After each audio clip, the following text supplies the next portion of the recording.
Well, the internet's favorite messy mom saga just took another chaotic turn, and this time, it's not just drama, it's devastation. Stephanie Jenkins, the TikTok mom known for her wild live streams, controversial rants, and never-ending oversharing, has finally dropped the act, or at least, that's how it looked at first. In a video posted from her car, Stephanie looked completely drained. No filters, no loud music, no chaotic background noise, just her, alone, in a rare moment of silence. Her voice was tired. Her eyes were heavy. And for once, she didn't try to dress it up. She came right out and said it, she and her 5 kids are homeless. But here's the thing, viewers weren't shocked because of the situation. They were shocked that she finally admitted it. I get where other people are coming from, where they only want to share certain parts of their life online, where they're super particular, where it comes off almost kind of scripted. I get it, to an extent. But I also feel like that's just won't ever be me. I may get to a point where you feel like my content, oh, it's not what we originally started following you for, because like my life is going to keep changing, and I'm a normal person that changes, that shares those changes, if that makes sense. I think a lot of people are reading my aura and thinking like she's just mentally off and whack, which, I mean, who wouldn't be a little bit messed up? You know, I'm in a motel, homeless, with 5 kids, and doing everything I can to get out of this situation. For months, maybe even years, Stephanie danced around the truth. She used words like in-between housing and temporary stay, all while filming from the same dingy motel room, surrounded by kids who looked more and more exhausted every week. But this time, there was no dodging. She finally said what everyone had already pieced together. The moment was raw, sure, but not everyone bought it. See, Stephanie's reputation for performative content runs deep. This wasn't the first emotional monologue from the car. It wasn't the first time she cried on camera. But it was the first time she cracked just enough to make people wonder if the whole real mom act had finally started wearing her down. But don't get it twisted, this isn't just a sad story. It's a complicated one. Because while Stephanie's been crying poverty, she's also been building a brand out of it. What started as sharing her reality turned into something far more calculated. She recorded her kids' mid-tantrum, used their meltdowns to push back at critics, even involved them in TikToks about her rocky relationship with her husband, Drew. Viewers started to ask, how much of this is parenting, and how much is pure exploitation? And then came the most uncomfortable twist, her toddler. When some followers suggested he might be on the autism spectrum, instead of seeking help behind the scenes, Stephanie leaned all the way in. Suddenly, there were daily videos featuring sensory toys, overstimulation breakdowns, captions labeling him sensory-seeking. But no sign of a doctor, no diagnosis, just content, reels, views, likes, engagement. People who once donated out of compassion started backing off. Not because Stephanie was struggling, but because it started looking like she wasn't trying to get out of the struggle. It looked like she was turning it into a business model. The more chaotic things got, the more she posted. The messier the situation, the more videos appeared. It was like she figured out the algorithm of sympathy, and was playing it to a T. Meanwhile, Drew, the elusive, often criticized husband, remained a blurry figure in the background. Sometimes she defended him. Other times she exposed him. Their relationship became its own bizarre subplot, one filled with accusations, breakdowns, and vague statements that left followers piecing together a very confusing puzzle. Was he helping? Hurting? Or just dragging her and the kids further into instability? And now that Stephanie has finally uttered the word homeless, the internet's trying to figure out what's next. Because for all the transparency she claims to offer, the real question is whether we've been watching a woman in crisis, or a woman cashing in on one. And just when you think the chaos couldn't get any messier, it does. Because here's the reality, Stephanie Jenkins isn't just stuck. She's choosing to stay stuck. This is the same woman who willingly built a life with Drew, a man who came to the table with no job, no direction, and zero long-term plan. And what did they do when things finally started looking up? When their videos started going viral, the donations came flooding in, and it seemed like they had their golden ticket out. Drew quit his job. Just like that. The money rolled in, and instead of using it to build something solid, they blew through it. Rent? Ignored. Bills?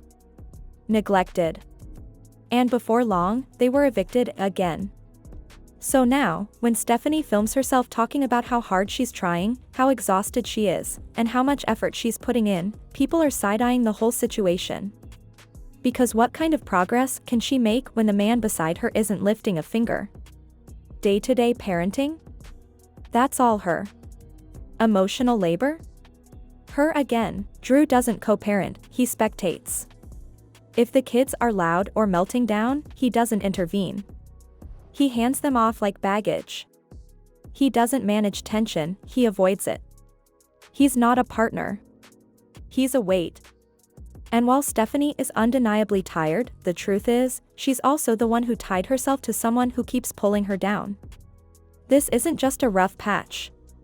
This is the result of one ignored red flag after another, years of decisions made on impulse and emotion instead of stability. And now, she's not just battling homelessness. She's facing the full weight of consequences she's been dodging for far too long. The saddest part? It's not just her story anymore. This is her children's only childhood. They're one shot at security and peace, and they're spending it trapped in a loop of dysfunction. While Stephanie films skincare routines, journaling check-ins, and healing content, her kids are growing up in a world filled with microwave dinners, crawling roaches, and constant anxiety about what tomorrow will bring. That's not healing. That's survival dressed up in hashtags. And sure, Stephanie swears she's not glamorizing the struggle. She says she's just being real. But when she shrugs and tells followers, this is what real people go through, she diminishes the millions of struggling parents who go through hell quietly. The parents who work 2 jobs, skip meals, hustle through exhaustion, not for views, not for content, but to protect their kids from the very chaos Stephanie puts on full display. Let's not forget, she and Drew once openly admitted they didn't want to work full-time because they didn't want to lose 10 years of their lives. But those 10 years? Those were the exact years their kids needed the most stability, structure, and sacrifice. And instead of saving a decade, they spend it on nothing. And now their kids are the ones stuck paying the emotional bill. Stephanie keeps saying she's tired, and no one's denying that she is. But what's painful to watch is that she still clings to Drew, the man who not only exhausts her, but erases every chance she has at real growth. She looks worn down, hollow, defeated. And who wouldn't be? But how can you say you're doing everything when you're still tied to someone who does nothing? At some point, exhaustion isn't just a side effect, it becomes a decision. The longer she holds on to Drew, the more it feels like she's choosing to stay in this chaos. Even the small things, like missing the ability to cook a real meal, speak volumes. She vented about not having a working oven, how she misses baking, how it used to feel like a part of her identity. But you could tell, she wasn't just talking about food. She was mourning the woman she used to be, the version of herself who had dreams of Sunday breakfasts and family dinners, not motel leftovers and food stamps. There was a fragility in her voice, a tremble in her sigh, like she was saying the words out loud but didn't actually believe in them anymore. Her hope isn't shining, it's dimmed into routine. And that's the tragedy of it all. 4 months later and nothing's changed. Same motel walls, same man, same choices. She's not transforming her life, she's recycling the same narrative, hoping something will magically shift. But the problem is, change doesn't come to those who wait for it. It comes to those who become it. And just when you thought the drama had reached its peak, Stephanie Jenkins delivers yet another plot twist, one that feels less like an update and more like a full-blown performance. Because instead of sitting with the uncomfortable truth that's been staring her in the face, she does what she's mastered so well, she deflects, shifts the spotlight, spins the narrative. In true Stephanie fashion, she turned the entire situation into a monologue about being real.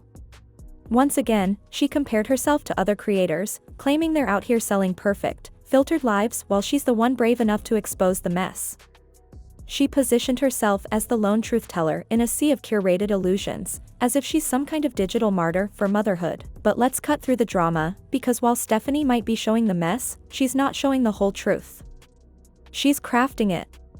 See, most creators who share their struggles online don't plaster their kids' pain across the internet.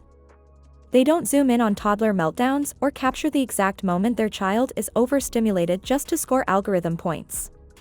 They might show hardship, yes, but they protect their children. There's a difference between vulnerability and emotional exploitation. Between documenting your experience and dragging innocent kids into your storyline like props. Stephanie doesn't just film the chaos, she schedules around it. The camera always seems to magically turn on when emotions are about to explode. When the kids are crying. When the tension is high. When a meltdown is about to hit. It's as if she's trained her audience to expect suffering on command. And the worst part? That suffering often comes from children who don't even know they're being used for digital engagement. And just as viewers started picking up on the manipulation, the exploitation, the endless cycle of crisis content, boom. Stephanie pulls another trick from her playbook. She changes the subject. This time, she dove straight into weight loss rumors. With a coy laugh and a practiced shrug, she dismissed the speculation, no pills, no tricks, just being my authentic self. She played it off like she couldn't care less what people thought, but the timing? Way too convenient. It wasn't just casual commentary, it was a strategic pivot. A redirection. A soft, subtle way to pull the narrative away from her collapsing personal life and into a topic she could control. A topic that sounded empowering, digestible, clickable. Because talking about health and confidence is safer than unpacking emotional neglect. It's easier than facing the backlash for turning your kids' trauma into trending content. But let's not lose focus, because no amount of authenticity can justify what's really happening here. Not when minors are involved. Not when every raw moment, every breakdown, every heartbreaking confession is being edited and uploaded for public consumption. Authenticity doesn't excuse recklessness. It doesn't give you a free pass to create an archive of emotional instability, especially when your children are the ones being filmed in their most vulnerable states. There's a very fine line between being transparent and being irresponsible. And Stephanie hasn't just crossed it, she's built her entire platform on the other side. And the fallout? It's not just a bad reputation. It's permanent. These videos don't disappear. These TikToks, these live streams, these Instagram reels, they live online forever. And one day, her kids are going to grow up and see it all. And when they do, they won't see bravery. They won't see transparency. They'll see betrayal. Because what Stephanie doesn't seem to understand is this: content fades, but childhood doesn't wait. And one day, these kids will realize that their pain, their fear, their private moments were served to strangers on a screen, for clicks, for sympathy, for money. And now, Stephanie is standing at a breaking point. You can see it in her body language. The energy is off. The fire in her voice has dimmed. She's overwhelmed. Maybe even beginning to realize, just maybe, that she's been the architect of her own destruction. That this isn't just a bad patch. It's the cumulative result of years of deflection, denial, and dangerously poor decisions. And doing everything I can to get out of this situation. So we're stimulating on a daily.